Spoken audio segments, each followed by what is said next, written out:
Welcome to another episode of Low Five Friends, a companion podcast of Low Five Gaming. The fellow I'm talking to today is a special guest, Adam Birch, known to many in the gaming and art communities as IZMA, probably best known for the horror Game Boy game Deadeus.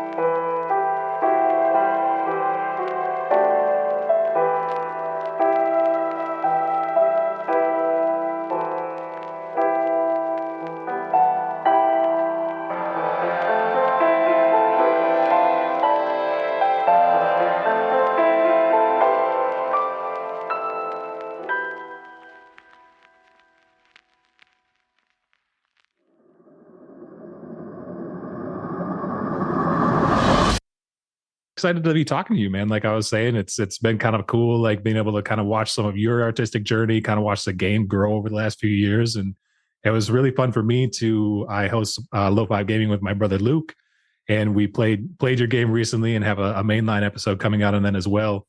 But it's just like a rad thing, man. It's rad to have played it, is played it twice, or to come up more than twice, I guess. But to come around and kind of, like I was saying, see its growth and its staying power. It's impressive, dude. And it's funny to me to hear. I was doing some reading prior to our talk, and then also to just hear you say that it was almost accidental in a way, like not accidental in the sense that, like, it wasn't deserving, but it's interesting to hear that, something that I would say is like it's a top tier, like indie Game Boy, like, for the folks making Game Boy games in today's age, this is going to come at the top of everybody's list. Like it's right up there, man, which is cool. I think it's super cool. It really does mean so much to hear people say that, and that people still enjoy it. I'm really happy to be here and talking to you as well. I love talking about this sort of stuff, and I'm always happy to do things like this. Yeah, very cool. It's kind of crazy to see that it keeps going. Like every now and then, I like there's a YouTube channel I like called Triple Jump, which is I've just been a fan of for ages, and they talked about it the other day, and it's almost like it jump scares me. Sure. Like, oh, okay, there it is again. Yeah, it's pretty rad. So, yeah. One of my buddies, Keith, he used to run a podcast called the Main Quest Podcast, and he's super into horror games and retro games. He ran a retro video game podcast, and I can't remember the name of the publisher right now, but there's this really cool company that does like they're coffee table books essentially, and they do these big compilations or of like the N64, the Game Boy, or whatever. And he was reading this big one on horror games that was put out not too long ago. You were in it, is what I'm driving at. So it's which is cool, man. Yeah, the Bitmap Books stuff. That was a really nice surprise as well. And as you've seen it, that book is insane. It is like if you dropped it on someone, you do some serious damage. And it is full cover to cover of the best of the best horror games, and to even have been asked a lot to me. My thing is still this just baby itch.io thing. So to even be involved, it really does mean a lot. Yeah, I was reading, and we don't have to like go super into your numbers or anything, but I was listening to a podcast you did a while ago. You had mentioned, and this was like, I think right on the verge of you putting the game out on a physical cart. And I think your itch.io numbers were like 10,000 downloads or something. And it's been, I bet you that's skyrocketed. I bet you that's, It has. And it's like been the most successful thing I've ever done. Yeah. Well, you're still young, man. You got time too. God, I'm not that young. We got plenty of time, bro. So I'm curious though. So I mean, from what I learned is that you created Deadeus as part of a game jam. So it kind of came like naturally out of that. But I'm curious. I'd love to know a little bit more just about your relationship with gaming, and like what games. Like, are you a gamer? Do you play games, or are you just making games? Like, how does that work? Oh yeah. It's like one of my deepest passions. It's always been since I was a little kid. And I think that's a story for a lot of people, But I just, for as long as I've been about, I just wanted to make games, And for a long time, I wasn't making games. Like it was, I could draw pictures, and then I didn't get into the games industry till about like 2014, 15 ish. Okay, yeah. So about 10 years now, but I mean, that's later in life for sure for me. Sure. But yeah, it's a huge part of my life. Like I love it as a medium. I love Mhm. the kind of the massive wave of indie right now. Like we had that sort Right. of first big wave around the Xbox 360 with the live arcade really opening up, and obviously Steam and Itch, and it's just growing and growing and growing. And we're in like this really cool time where I feel like it's the same thing for like art, books, music. Like there's these avenues for anything creative, and it really is the biggest it's ever been right now, and it's only going to get bigger. Yeah, it's really cool to be a little piece of it, you know? Yeah, I would. I don't know how I would. I mean, obviously, I'm a podcaster, so I must love it if I'm spending my time like talking about these things. But like, I guess I'm a connoisseur of sorts. It's a weird like term to give to yourself. But I also like super. I've always enjoyed video games ever since I was a little kid, and eventually wore my parents down or like snuck them into the house in one way or another. And that's actually probably where my love for Game Boy comes from. Is it was the first actual system, like gaming system, that I had aside from, I don't know if you're familiar with like the Tiger Electronics, like little LCD Oh screen yeah. deals. I had a couple of those, but the Game Boy was like, that was like, oh man, this is great. And it's not something that my parents bought for me that I bought with my own money. It was something that like by the time I got a hold of one, it was like some homies in the neighborhood or whatever, like were like, sure, you can play with my old toy. Like, and I was Yeah. like, but it was great. And I think that like deep down, that's probably fueled a lot of my love for Game Boy. And now as an adult, it's fun to see. It's almost like a full circle thing where there's these new games bringing new life into this thing, and it's fun. But I'm interested. From my understanding, you kind of fell into creating videos for, out of this game jam, and then on the Game Boy because of Game Boy or GB Studio, which is like a cool platform for creating Game Boy games within. And you're kind of at the forefront of like jumping on that platform, from my understanding. But I'm curious, before we talk more about that, just your history with the Game Boy. You take my story. It's like, well, I just love the Game Boy so much. I'm going to create this Game Boy game, which I did go look at GB Studio, dude. And it's not as easy as they make it sound on their website. Well, I'd be happy to help anytime you fancy it after this. Right Honestly. on. Um, yeah, I never, I don't think I ever had a DMG one as a Mm-hmm. kid, like the Mm-hmm. original Game Boy. But every time Toy Day, you're in the Yeah, US, right? I am. Yeah. Yeah. Yeah. Yeah. In the UK, we had like Toy Day one day of every, I don't know, term in primary school, little school. Oh, okay. One Sure. of the kids Sure. one of the kids would bring in their Game Boy, and I remember playing like the Star Wars game and Mm. Kirby, the Kirby the Yeah. Planet, and just loving Yeah. it. Yeah. But I didn't actually get a Game Boy till my lime green Game Boy Color, and Oh, then cool. that was Yeah. like, Pokemon Blue, Pokemon Yellow, Pokemon Silver, and that was like tunnel Right. vision on that, and it it more spiraled out from the Game Boy Color end of things, Okay. which Cool. I think would surprise a lot of people looking at all this. But right from the beginning, there was even seeing that original, it was like a mythical thing. Like there was Right. always one kid that had one, and whenever I could, I always tried to get a go on it. But unfortunately, as a youngin, I never had one. I've got one now in my collection, and I love it to Sure. pieces. Yeah. I've Yeah. got Yeah. several now, thanks to all this craziness. I bet. Yeah. It's cool, man. We live in a cool time too, with like the whole modding scene around the Game Boys, and you like these beautiful screens. Like I still have that DMG that to be honest, I don't even know how it ended up in my. I'm like, I don't even remember which friend is the one that was like, yeah, you can have my old Game Boy, which is a little. I should try and figure that out, but I still have it, and there's like with screen degradation and everything, it just doesn't like it doesn't. It's not as fun to like actually play it. It's a cool like relic. It's a cool piece to have in my collection, but I have like other newer Game Boys or like other, there's other cool platforms to play these old games now too. And man, having like a backlit screen or a nice, one of those like being able to see these games pixel perfect, like it's a super nerdy thing, but I love it, man. It's so I, cool. I'm right there with you. It's so good to be able to go back and see these games, in a whole new way. I've been lucky enough to be sent a few, and I've got one that's like green and like it's like a green light on the back, and then Oh yeah, the yeah. black and white over the top. So it's like you can cycle through colors, and like they sent me like a modified Game Boy to look like Deadeus, so black and green Yep. with the green light, and it's like such a cool way to see all these games again, Yeah. like that. Yeah, it's a really really cool time for that. Like it's almost at a point now where you see it's more common to see a modded Game Boy than not a modded Game Boy. To be able Right. to like gaming markets and stuff, you see like rows and rows of them. I love the standard gray, and I've still, like I Yeah, say, I've got one here. But seeing all the craziness with the customization stuff is really really cool. And it then is like rad. going as far as like the analog pocket and seeing what they've done with the screens is Yeah. insane I as was well. I was lucky to get the first run of the analog pocket. So that's where I most of my like actual like playing Game Boy games is on that now. And the screen on that bad boy. It's ridiculous. Like I can't say enough nice things. I've played on a lot of these sort of like emulator systems and all this, and there's just even in the nice modded.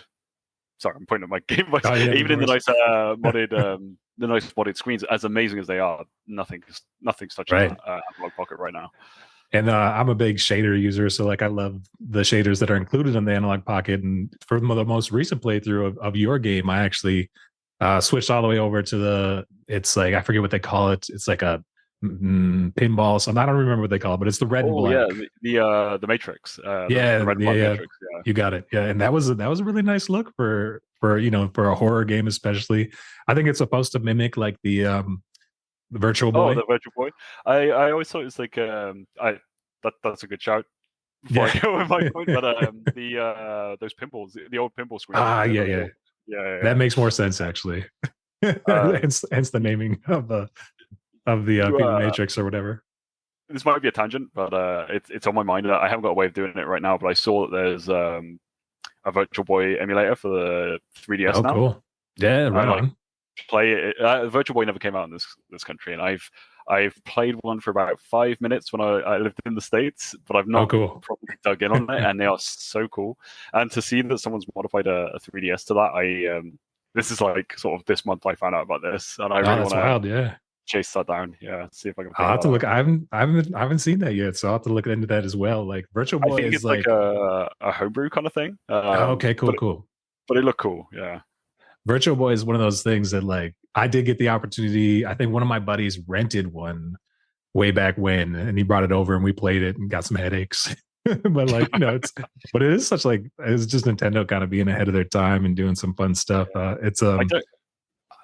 It's almost alien to right. us because, like I say, it wasn't really a thing in the UK, and so my partner's brothers got one. That's how Cool. I've seen one now at all. And just to see it on the desk is like, what is this? And the controller, I really like the controller. It's really Right. cool, the double D-pad thing. Yep. And I keep seeing really cool games. I think there's that like horror first-person dungeon crawler type thing in Oh there. yeah, There's yeah. a Wario game on it, and then like a mech sort of beat 'em up thing. Yeah. Yep. All of it looks so cool. I really want to dig in on that. That it is dope. So I'm curious. We've talked a little bit about the Game Boy stuff and the Virtual Boy. And so you mentioned you've always had a passion for gaming. I'm curious if I'm going to put you on the spot a little bit, and I'm going to go with 5, which is a kind of it's a big number for your top 5s. But if you had to list off just top 5 games of all time, what would yours be? Oh, that's a tough one. And they'd be personal Number one. too, not as it doesn't have to be like what the everybody would say. I'm curious to know Oh what yeah, yours yeah. are. Yeah. I always think it's better to go with your personal choice anyway. Rather than Yeah, the yeah. objective one. And my number one is always going to be Resident Evil 1, the Okay, original. cool. Yep. The GameCube remake's really really good, but I mean the base version. Yeah. It was the first game I ever saw as a kid that didn't have levels. It was just like one long adventure. And I mean, it wasn't the first to do that. I know now, looking Sure. back on it, but it was the first one I ever saw. And it scared me for years. Yeah. But it was such at the time, different game to anything I'd seen, which as a kid was like Mario and Sonic, things like Right. that. Bug on the Sega Saturn, Clockwork Knight. And then this Nightmare game for a young'un came out, and everything was different, Right. And in the years since, like obviously the whole franchise means a great deal to me now, as it does to so many people. And most people would say Resident Evil 2 is their favorite, some 4, and now the remakes and all that. But the original one to me is still so perfect. I really love how it's designed. I know it feels like people always make fun of like the voice acting or it's just it's a lot simpler. Oh, the basement theme. Oh Sorry, yeah, that yeah. thought rocked out my brain. The crazy music. But I really love how that game is like quite like a simple, small space. It's that Right. house, and it slowly opens up over time. Like you find a key and it opens 2 more rooms, and then Hmm. it's like a puzzle box. And yeah, there's other areas, of course, than the house, but that idea of having a fixed space that slowly unravels over time, um, it's directly what inspired Deadeus, of Oh, yeah, having yeah. the small area that you can eventually do more with. I have completed that game more times than I can tell you, and I just I absolutely love it. So number one, always, always, always that one. Outside of that, I really love the game Fez. I don't know; these are out of Sure. order now, like so Yeah, they're no not. worries. And going across like not just retro, all Hmm. things. Really love Fez. I really love a little indie game called Lisa the Painful. It's one Oh of my yeah. favorite games ever. That's like both the funniest and saddest game ever made, I think. Man, there's too many. I don't know which of the Souls games to pick, but it's probably Dark Souls, I think. Sure. Yeah, yeah. Um, it's touch and go between that and Bloodborne. And let's go with a Game Boy game for Yeah. the sake of the conversation. Mario Land 2, Six Golden Coins, Ah, which, yeah. if I had to pick one from the platform, is probably my big one. It certainly is the Game Boy game I've probably finished the most amount of times. Sure. I think it's the best looking, one of the best looking Game Boy games.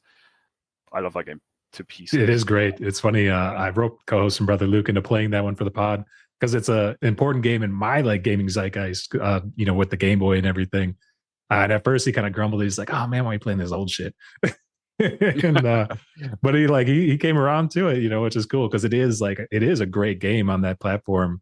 I will say that the final castle, like Wario's castle, pretty hard, dude. Oh yeah, it's a nightmare.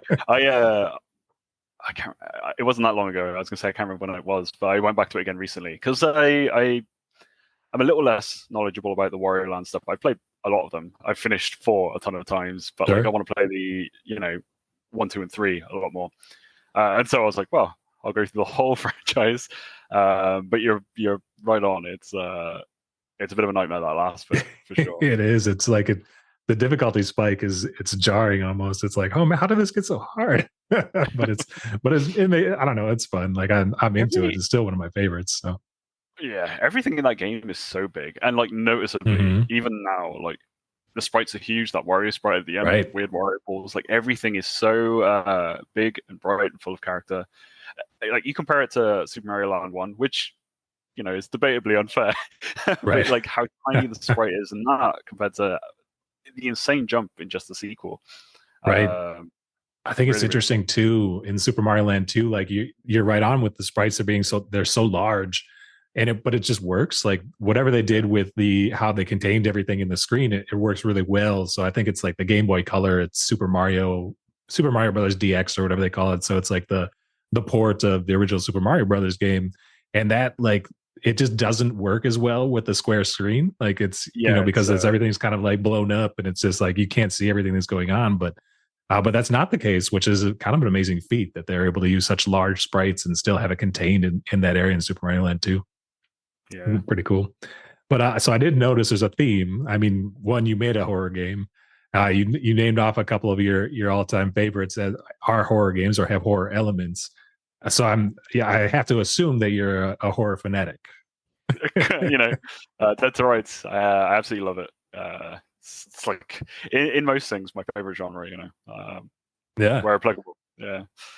And I mean that's definitely present in Deadeus. So, you went out and you made a horror game, but I think you picked some like I'd be interested to know about like how that love for the genre like influenced your game. Like I don't want to put words in your mouth, as I'm playing it, I see certain elements. So I'm just curious, in your words, like how that passion for horror and your love for that genre really like influenced your game. Yeah. At the time when I was making it, which again was like 2019, I'm hesitant to say it was the first because I don't think it was before I say this. But at the time, you know, we were largely dealing with the actual release games and then Mhm. mostly ROM hacks and then some. There were obviously indie projects, but there wasn't a lot of horror at the time or like actual horror. There was like sort of themed, like there's a Frankenstein game, an Adams Family game, but not anything trying its best to be a horror game. And it kind of bummed me out looking at it. You know, I was like, oh, I want to try and do that, or see what you can do. You know, and it's definitely a silly thing. Like, I'll be the first to admit that like this tiny little 160 by 144 thing is going to struggle to be scary at the best times. And Sure. I don't know how much I nailed it, but I like the idea of giving it a go. You know, and that was largely a thinking on that.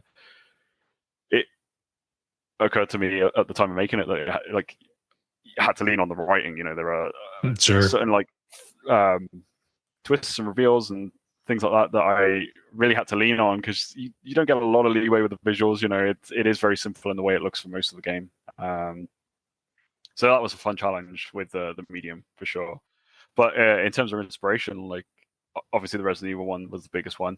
A lot of people have pointed out Zelda Majora's Mask is like an obvious one. I've actually never finished Majora's Mask still to this day, which I need to do. Man. That's funny. We had an episode on it recently, and I still got to a point like where I like decided not to finish it. And it's not because I don't love it. I love that game. I love the Legend of Zelda series. But I don't know. I guess for whatever reason, I'm just not going to push through to the end. Still, you know, this is great, but it's just kind of funny. I think the same. I've finished Ocarina of Time. You know, gotten everything so many times in the past, but Majora's Mask I've always like sort of bounced off it a bit. It's my little brother's favorite. I think favorite game in the franchise as well. So I'm sure he'd tell me off for hearing this. But yeah, I think it's you know, you've got to call it out. That idea obviously inspired this. Lovecraft, obviously. You know, like the thought of this like ever-present being larger than comprehension. You know, if you've ever read any Lovecraft, you can see its clear influence all over this thing. Sure, you know? sure.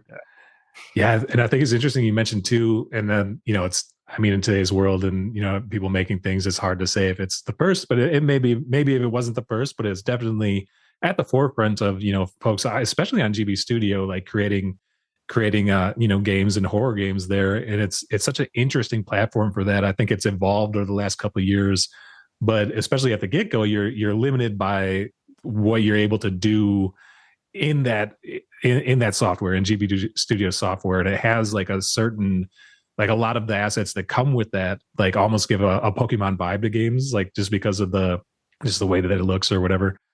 Which I think is like an interesting juxtaposition to creating a horror game, to have that like familiar look of these like, you know, Pokemon sprites or the characters anyways. Not the Pokemon themselves, but the people, and that top down, like, you know, look of going through a town or whatever. I mean, you're still creating, but I think where you really nail it, and what's really fun for me to see, is the interjection of, like, I'll just call them cutscenes. I don't know if you can call them a cutscene on a Game Boy, but like that's where some of your pixel art and some of your illustration really, like, it really elevates the horror vibe, because like something will happen in the game where, you know, you'll do something and it'll cut to one of your illustrations. It'll be like a little pan or something like that, and it's just like it's fun to see the Game Boy pushed to those boundaries. You know, another thing that I think is fun around your comment of being, you know, at the forefront of putting out horror games. Like, I had the opportunity to talk to another indie developer, Marco, recently, who did the game Pine Creek. And when he was talking about his inspiration, he actually named you, which is like, it's pretty cool. Yeah. So it's, so like he tried your game out, you know, I don't know exactly when, but he had the opportunity to play. And that was like, I think he was, you know, amongst other inspirations as well. But I think it's one of the things that he mentioned, like, put him on the path of being like, this could be something really cool, which is another kind of like crazy thing, dude. Like, that's the Dead system. And then you have, you know, Dead such as yourself, like, playing these things. You got dudes like me playing your games. And then you're not just, you know, like, pulling inspiration from, you know, like these Game Boy games that were made 20, 30 years ago. But you also have folks that, like, your game came out in 2019, as you say, and you, like, almost immediately had an impact on another artist and another developer, which is kind of a cool thing, man. Yeah, I didn't know that. I love, you know, the loveliest thing in the world to hear, because Pine Creek's pretty cool, you know. So yeah, I guess it's been really, really cool to see the explosion of GB Studio. Like, you know, there's a ton of stuff now, and I look at almost all of it now, and I'm like, man, I can't keep up to any of this. I don't know what I'm gonna do next. Like, there are geniuses working on it now, and Sure. it's really like amazing to see for sure. Like, especially, I've spoken to some people who are a little bit like, oh, it's a Game Boy game, and it's like, game's the game's the game. People are putting work and effort into these things, and to see it sort of rapidly take off, publishers starting to crop up left and right, and Sure. it's all gaining like a bit of legitimacy. Like, no point in my brain did I stop and think, oh, I'll make this physical one day, because I didn't even, at the time I made it, I didn't think Mm, that was a thing you could do even. Yeah, it's changed so rapidly and in such a good and big way. It's a terrifying thought to try and keep up with it, because sure. yeah, people are Yeah. amazing. And I don't know if it was one of the interviews I was reading that you were in, or perhaps it was you were on a different podcast a while back and you were talking about one of the reasons that you took this particular game in the direction you did is you were somewhat limited to what GB Studio could do. And you're mentioning that GB Studio has like really it's expanded in what the what the capabilities are. um but it's interesting to hear you talk a little bit about like the growth and the audience growth, and I think it's been a natural thing. But an interesting thing that I picked up from just doing a little bit of background research is that there was a time a few years back where you were asked about a sequel. I think that's folks always want a sequel to something that has some success. And you had mentioned, I don't want to I don't want to put words in your mouth. I'll paraphrase though. You had mentioned that you were interested in possibly bringing this game to the 3D realm to get it to a wider audience. And I'm wondering if that's something that you're still working on or still playing around with that idea. The idea is always in my head. Mm-hmm. My day job, I work in Unreal Engine.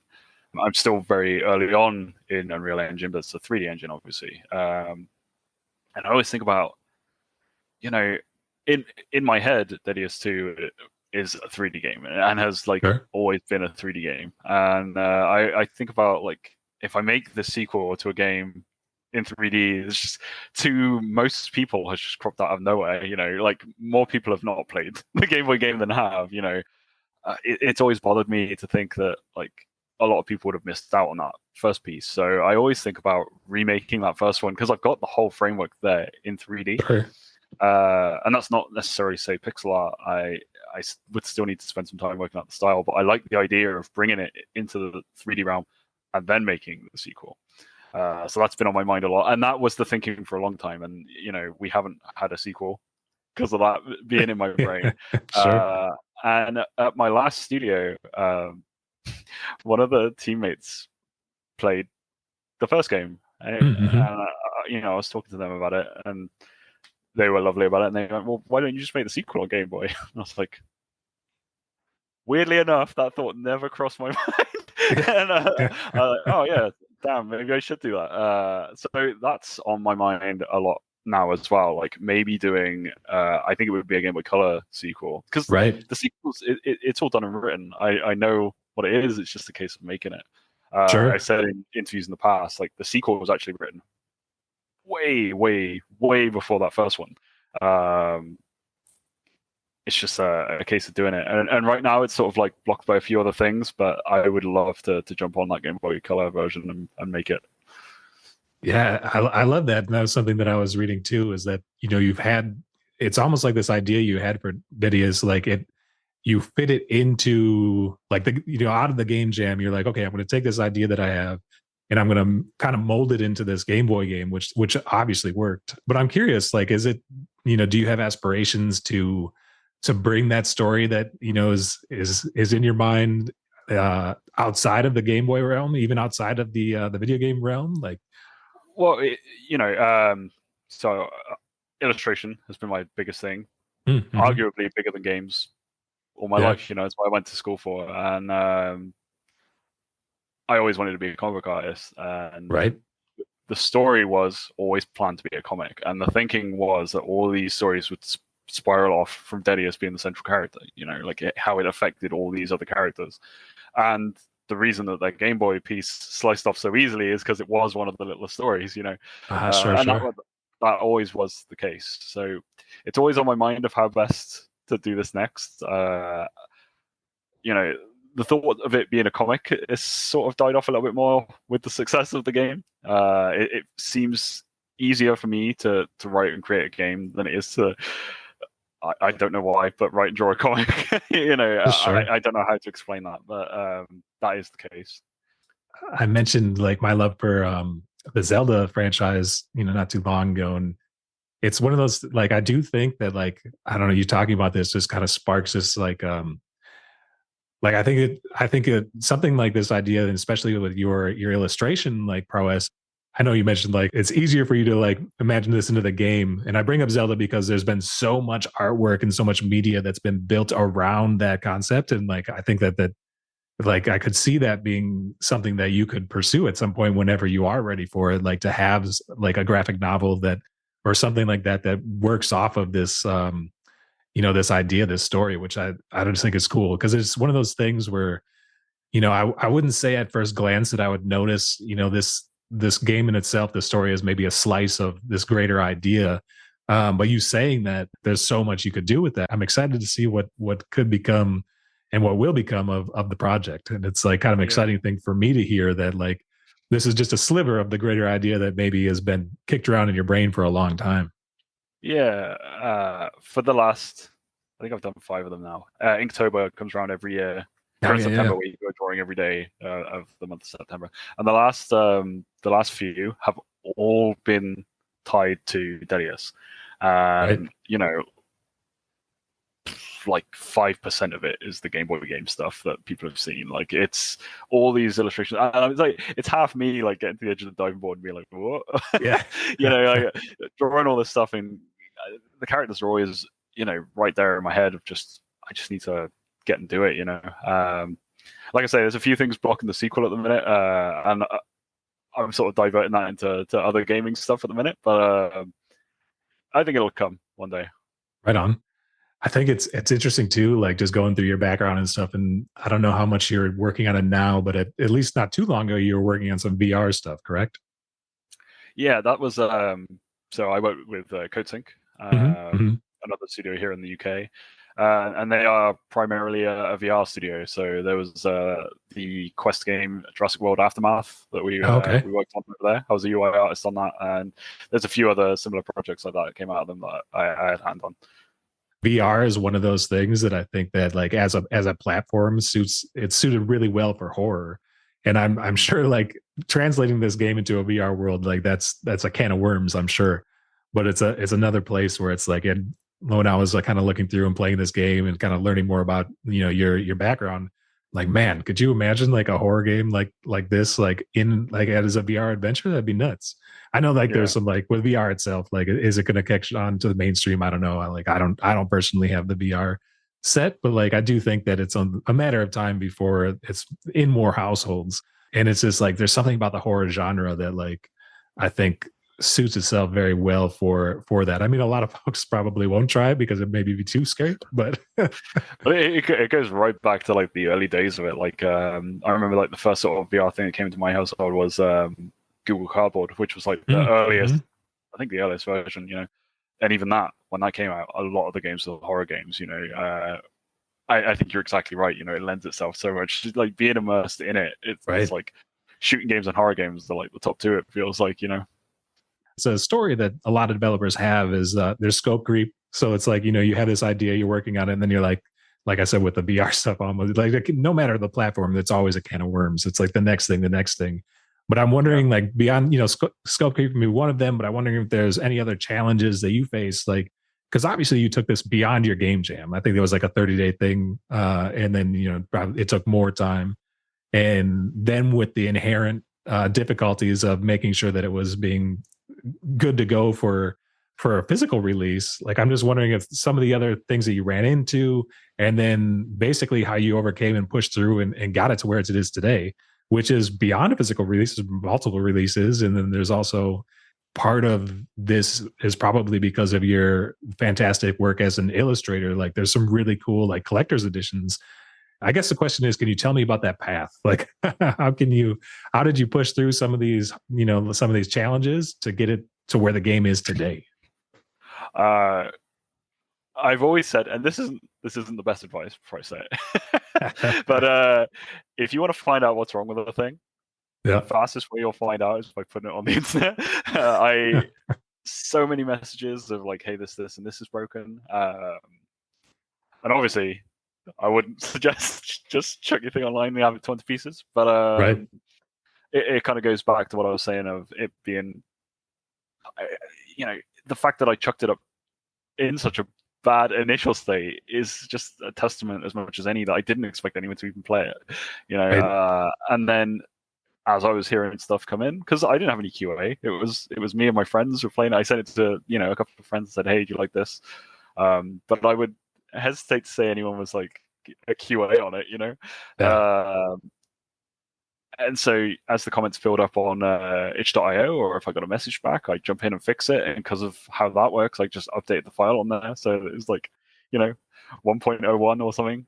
And it got fixed as it went, which is, not the best way to do game development, but that's how that happened. But then when it came to a physical release, my God, like the amount of stress that knowing like if anything has snuck through, it's permanently committed to that PCB was pretty bad, like Sure. stress wise, and you had to test everything to the nth degree and make sure it was okay. There was one issue that was in there that got caught by a few people where like if you mashed buttons on the Game Boy, and I don't know what the deal was, but if you mash buttons, it would just warp the character to 00 on a random screen. And then if they walked off the screen, it would warp them to anywhere else. And people were getting like 20-second runs of the game. Oh, wow. Like That's it was the 12th ending. It had broken everything. And there was someone who noticed that bug. And anywhere where my name is, you can quite often find that one person writing about that bug, which became its own little joke, I suppose. But it didn't look like we were going to be able to fix that because it was a engine side thing, not to shirk blame, but it was not a programmer error. It was on the engine side, and we weren't sure if there was any way to fix it. And then, like, I think it was the week or even a couple of days before it was due to go out, the amazing, cannot thank him enough, Chris Maltby, who created the GB Studio engine, had a fix and fixed it. And cool. I thought we were going to have to ship it with that error in it. So that was a relief. And I think the game's pretty clear now. So it's definitely stressful. I think that's a long way of saying. And whilst I'm on the point, I think, from the bottom of my heart and everyone else in the scene right now, we owe like a massive debt to Chris Maltby for making this thing. I tweeted him last week saying he's a madman for doing so much for everyone for so little. I certainly wouldn't. No one would know who I was if I hadn't made a thing with his engine. And I think it's really important to call that out. I owe everything to Chris Maltby. So that's very cool. I mean, it's one of those things. It's like he gave a lot of folks the keys almost, as to be able to drive.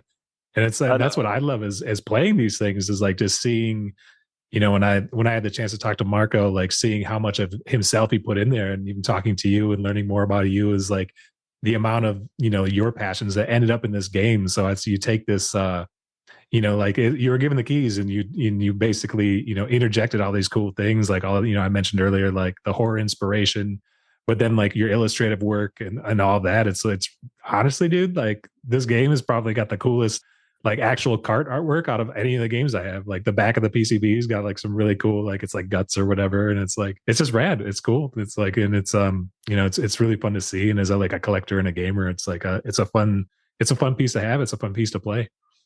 Yeah, I also want to bring up, yeah, of course, dude. And I also want to bring up too, like I'll joke often, like I fall into this trope of like I'll whenever I'm doing playing a game, like I end up taking the honorable route most of the time. Like if I'm like Red Dead Redemption 2 or whatever, like my meter's all the way to like, the good side or whatever versus like the evil side.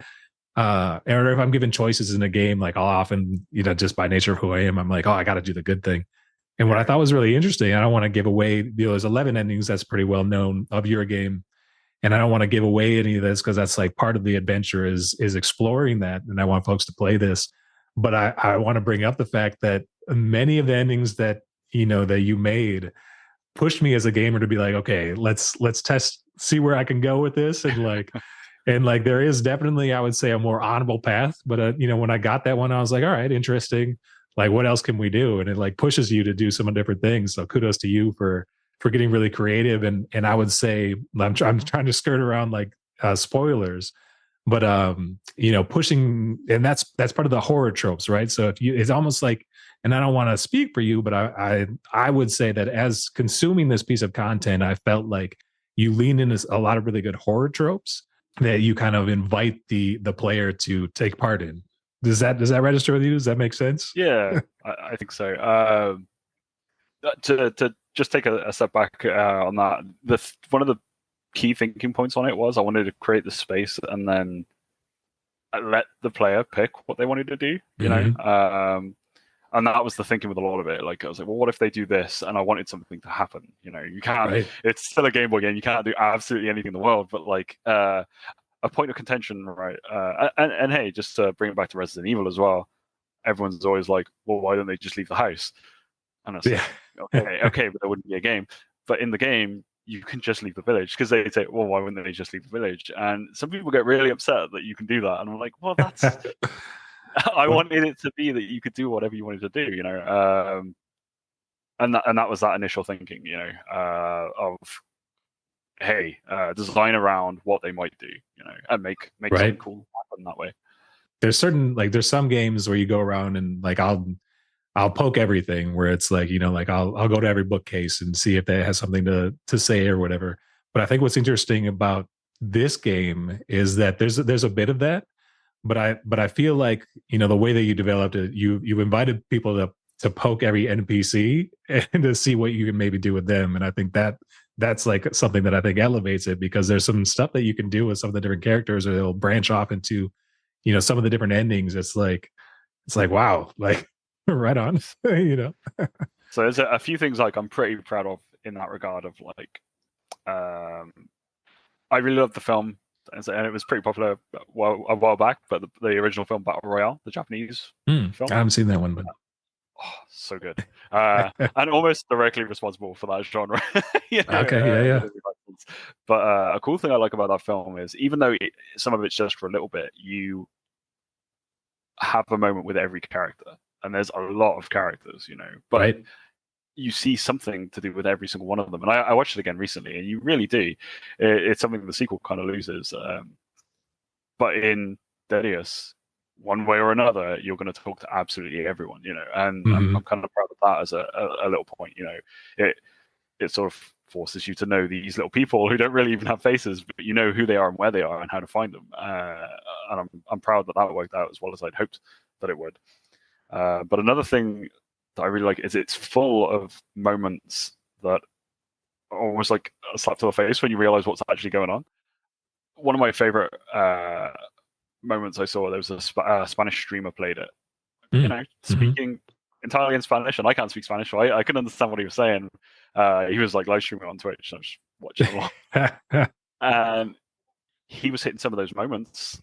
Right. And despite the language barrier, you could see that it had shocked him, and I was like, oh, yeah. It worked. And it's little things like figuring out and entering certain rooms in the game when people work out like how to get there. I've seen a few people playing it where they'll just like pause for a minute and be like, oh, that actually worked. Oh my God. And I'm really pleased that those certain moments hit as much as I wanted them to hit. I will say, to be fair to it, there are as many that don't hit that I had hoped did hit. Like the very good ending, sitting on the mountain. I think if that had like, if I was a filmmaker rather than a Game Boy creator, you could give that the beats and the weight that it has in my head that it doesn't have. Sure. It was a very common thing of when people play it and them going, oh, that's the ending, and they're incredibly valid to say that, of course. And to me, it's just a sign that it didn't quite catch as it does in my head. So sure, limitations stuff, of the hardware, I suppose. stuff to learn for the next one, you know. But you know, the two extremes of that problem are like the most rewarding, I think. Totally. Tell me a little bit about your path, because I mean, there's obviously the initial success of having it out on itch, getting it out there so people can play digitally, and then when there's the physical cartridge. But I think what's really cool about your game in particular, when I look around this scene, is that there's been additional like the special releases where it's like you have not just the you can get and it has so much additional of the like pieces of your artwork, whether it's stickers, etc. I'm just curious a little bit how that path, like how you went down that path to having some of these special editions, and some of the work that you put into them. Yeah. So it's been an interesting, a long journey up to this point. Ups and downs, left and right. It feels like when I first put it out, like I say, never had any intention of a physical release, and I didn't even know how to address that if such a thing could happen. And a publisher reached out to me, a couple of months in, was asking for all these things that at that time I couldn't do. GB Studio couldn't do at the time either, and I was lucky to be working with an ex-member of Vicarious Visions, someone who'd worked on the GBA ports of Tony Hawk's games and stuff. Oh, cool! Someone who really knows the ins and outs of programming, not using a visual scripter, programming for the Game Boy, and he couldn't work out what this publisher was asking me to do. Oh, interesting. And that ended up going south because I was like, I can't hit what you're asking me for, and then. After that, I moved back to the UK because I was living in the US at the time, and Spacebot, who's another GBA Studio developer, he reached out to me and he was like, "Hey, why don't we do this physically?" And he wasn't, he was publishing games, but he wasn't a publisher. It was just Spacebot, right? And he said, "Yeah, look, here's how we can do it. Do you want to do it?" And I cannot say enough good words about him. He's I still talk to him every day. Talked to him just this morning.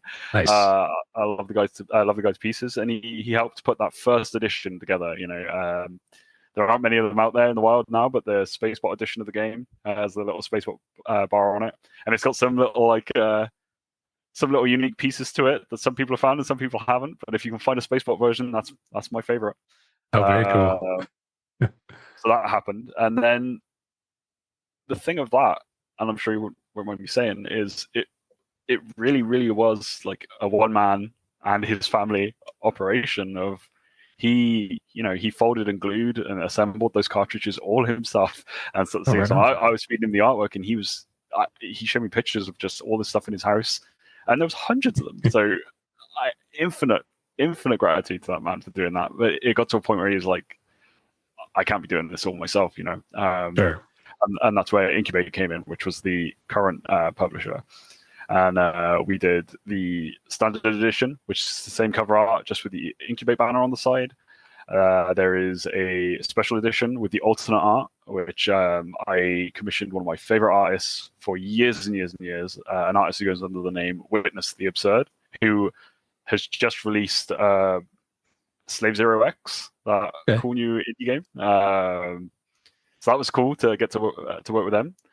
And then there was the big collector's box, which has the the art book and the music and all that in it. We got to do another release of the music, which the amazing Stu Busby, one of my best friends on the planet, did all the music, and we got to do a CD release with that collector's edition, which was very cool. It's sort of like almost come naturally. It feels like. These things seem to find me somehow, and it's just a case of making it as cool as we can. I'm grateful I love that. To share the art.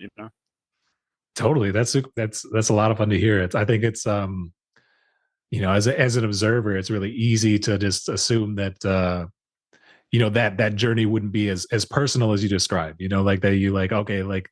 I did know I follow a little bit of not Incubate as well, but Spacebot's his journey a little bit. I did miss out on that first release, so I won't be able to look at my shelf and see what you're talking about. But now I'm very curious. I do remember though, like when that came out, I was just a little slow on, I think it was around the time when I was like getting more into my collecting, journey. I just kind of just fell back into collecting a little bit, but it was one I just missed out on. And then I was happy, when I was able to get a physical version of from Incubate. But it's cool to hear that, like, that very personal journey. And then I've, read and heard about, the collaborations you did with your buddy to be able to make the music. And it's just like, that sounds kind of cheesy, but it's like, as a, it's definitely an instance where you're an indie dev, it's a solo project, but it still took your village, man. And it's like, it's kind of fun to hear that as opposed to being like, oh, I don't know, I just had this idea and, the suits came and they bought it from me and told me this is what we're doing, so that's cool. One of my favorite stories of it. I've told this before, but I'll tell it again. Yeah. Stu Busby is a machine, the composer for the game. Mm-hmm. I used to be in a band with him in my teenage years, back when I had hair. And when I was doing that game jam, I reached out to him and I was like, "Hey, I'm doing this thing. Do you think you could do music? Could you help me out with the music?" And he made these 6 incredible tracks for the game. But they were made in a file format that couldn't be used in GB Studio because back then sure. it's different. It's different now, and I got to be honest, I don't understand all the ins and outs of the music side. But there was like some specific way of setting it all up, and I was like frantically doing my side of the game jam, and it was becoming more and more apparent that those 6 tracks that Stu had made, he was like, I don't know if this is going to work. I don't think this is going to translate. I might not be able to do it. And I was like, that's fine, man. Like, this is all for fun, which again, it was at the time. I was like, don't worry about it. I really appreciate you've made 6 amazing tracks here. Like, I appreciate that. And it got down to the wire, down to the deadline. And he went, "Hey, how about this?" And he sent like 20 tracks perfectly in the format, and all of the, there's a ton of music in the game, and it's all here. Right. And you just told me you couldn't do 6, and there's more than double that of this incredible music. And he's like, I can't do 6, but I can do 20. and that's Stu to a T. The man is amazing. I don't have enough good words, and I just love that story. Perfect sort of example of him. I'm really grateful as well that we did a cassette release with Spacebot and we did a CD release with Incubate, and those tracks are on. I think they're on both of those formats, so nothing went to waste. Oh, very cool. That's one of my favorite bits of working on it. Whatever I work on next, Stu, I hope to get Stu involved because I love him. Is there anything that you got cooking? Do you have any ideas, whether that's Deadeus 2 or something else? Like, what are you playing around with these days? So Deadeus 2 currently is on the back burner, although it's everything's been written down and planned. When it's time to hit that, I'm ready to go on it. But right now I haven't talked about it too much because I was keeping it kind of quiet. But I'm working on a new Game Boy Color game, and I think it's going to be exclusive to the Game Boy Color called fun. Ceramica. It's going to be another horror game, but we're going for like body horror and slasher, like 80s video nasty gore on this. I think there was a massive influx of horror now on the Game Boy, but it's a lot of psychological horror. There's not a lot of straight up video nasty 80s blood and guts, and I'd love to see if I can hit that, to be the next thing of like, hey, let's push this down the line. Yeah, I'd love to see it, man. I know that I mentioned earlier in our talk that I've been following you on Instagram for a while now, so every once in a while you'll post like because you're not lying, dude, you're into the horror genre, so you like there's some like videos that, like, you posted some like different like you're watching whatever movie, and I'm like, what is this crazy stuff that he's watching? But man, I would love to see that translated into your next game. It'd be a lot of fun. Well, let's hope it all works out. Right now, it's I am actively developing it. It's what I'm going to do straight after this call. Cool. In my head, I could see this being something really cool. I sent the story off to another developer I'm close friends with this morning, and he's the only person who's heard the story and he seemed way into it. So I'm like, oh, very cool. I don't often like to share what I'm doing, like yeah. If I'm honest, I'm embarrassed about my writing. I'd never shared any of it before Deadeus. But that's like another sort of like shot in the arm of let's get this done. Totally. In terms of like what the game will look and feel like, right now I'm playing a ridiculous amount of Mega Man Extreme on the Game Boy Color, Oh, trying to work out how they've done all of that, and you're a masochist. that's going to be the big one. A platformer game. Right, right. I'm gonna try and have it have as much story as Deadeus did, but with more sort of cutscene art in it. Very cool.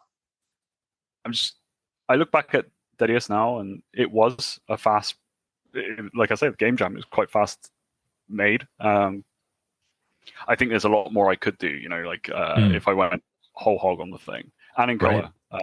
So I'm excited. I hope I can do it. I was working on a game a little while back called Severin, and it fell apart at the final hurdle, and that was like an embarrassing blocker on that, Right. But Ceramica comes directly out of it. Anything I took from that game that did work really well is really put straight into this, and the things that didn't work have been cut out, so it's sort of like an organic way of moving forward, like a lateral step and keep going on. So I'm excited about it. Yeah, you got me excited, man. Ceramica. I hope it works. I've been slowly like dripping art about. I'm trying to give it like a, all the box art and manual art. I think I'm going to try and do digital painting, like or hand painting. Hit it in a style I've never really done before, and I hope it seems like it's going to be like a fulfilling thing to make. I don't want to take too much more of your time. I want you to get working on this game. But thanks so much, Adam. Thanks for joining me today to talk a little bit about your journey and for Deadeus, and then also for what you got cooking. And if you could just quick tell us where listeners can find your game and where to follow you online.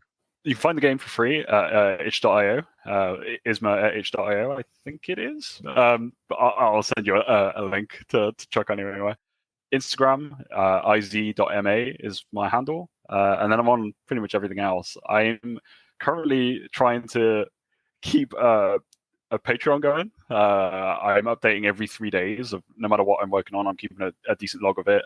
The most recent post I put on there was how I keep on top of my projects and sort of be my own producer on games. So I'm trying to fill it with exactly how I do what I do or what I've been up to. So I'm sort of also working on that. But yeah, if you search IZMA, iz.ma, you can find me pretty much anywhere. Right on. Well, thanks so much, man. Again, appreciate your time, truly. And also for, all the love and work you put into this game, and super excited to, follow your journey into the next game. It means the world to me to hear that. It really does. It means a lot. It really does.